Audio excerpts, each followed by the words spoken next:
ఈరోజు ఒక ఇంటిని చూపిస్తా. ఎన్ని లోపాలంటే మెయిన్ గేటు నుంచి మొదలు పెడితే ఇంట్లో బెడ్రూమ్స్, టాయిలెట్స్ కూడా అన్ని లోపాలు భయంకరంగా. జస్ట్ మ్యాక్సిమం లగ్జరీగా కడుతున్నారు. ఆ ఇల్లు చూద్దాం ఎలా ఉంటుంది అనేది. ఇది ఎంట్రన్స్ లోపలికి వెళ్ళే ముందు. ఇట్లా ఎప్పుడు లోపలికి వెళ్ళేటప్పుడు ఇలాంటి గ్రానైట్ వేయకూడదు. ఇది పార్కింగ్ ఏరియాలో. ఇది ఫస్ట్. తర్వాత ఇది వెస్ట్ ఎంట్రన్స్. తర్వాత వెస్ట్ ఎంట్రన్స్ నుంచి వాయువ్యం ఎంట్రన్స్. ఇది సెకండ్ లోపము. ఓకేనా. తర్వాత ఇక్కడ నుంచి వెళ్తే మనకు స్ట్రైట్గా పూజ గది ఇచ్చాను. ఇలాగని ఇలా కనిపిస్తుంది. ఇది పూజ గది. ఈశాన్యంలో పూజ గది పెట్టొద్దు. ఇది ఒక లోపం. తర్వాత ఎంట్రన్స్కి ఎదురుగా చూడండి, ఇది ఒక లోపం. బాయ్ వాటర్ కూడా ఉంది. ఇది ఒకటి. ఓకేనా.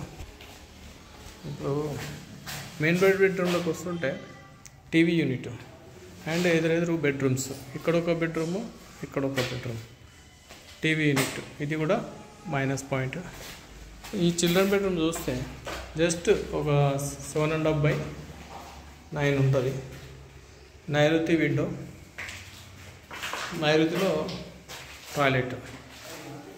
ఇప్పుడు చూసుకుంటే 2 వాయువ్యంలో ఎంట్రన్స్ ప్లస్ నైరుతిలో టాయిలెట్. చిల్డ్రన్ బెడ్రూమ్లో లోపం. మళ్ళీ దీంట్లో నుంచి మెయిన్ బెడ్రూమ్లోకి వస్తుంటే ఇది. దీంట్లో అద్భుతమైన విషయం ఏంటంటే ఇది టాయిలెట్ సైజ్ అండి. ఇది ఒక 3 feet, ఇటు ఒక 2 feet, అంటే 5/3 ఉంటుంది. ఈ 5/3లో అయ్యా స్నానం ఎట్లా చేస్తారు, బకెట్ ఎక్కడ పెడతాడు, అసలు ఇందులో తిరిగి వస్తుందా? మళ్ళీ లగ్జరీగా ఉంది construction. But basic vastu rules కూడా లేవన్నమాట. ఇలా కడుతున్నారు చాలామంది తెలియక. సో నేను చెప్పేది ఏంటంటే మీరు కట్టండి, కానీ ఇలాంటి సొంత నిర్ణయాలతోటి, సొంత ఆలోచనలతో కట్టే ఇండ్లు భవిష్యత్తులో మన అవసరాలను తీర్చకపోగా సమస్యలను క్రియేట్ చేస్తాయి.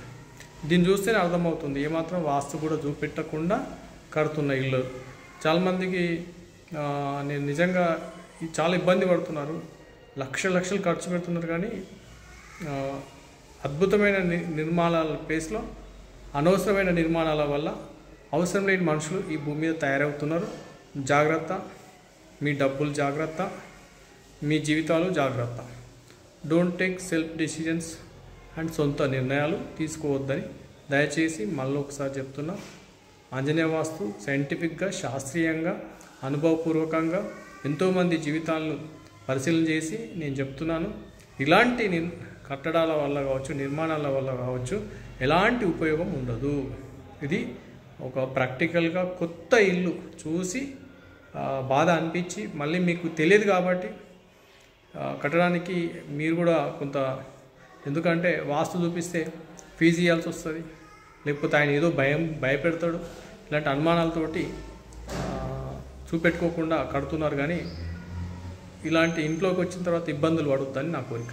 Thank you.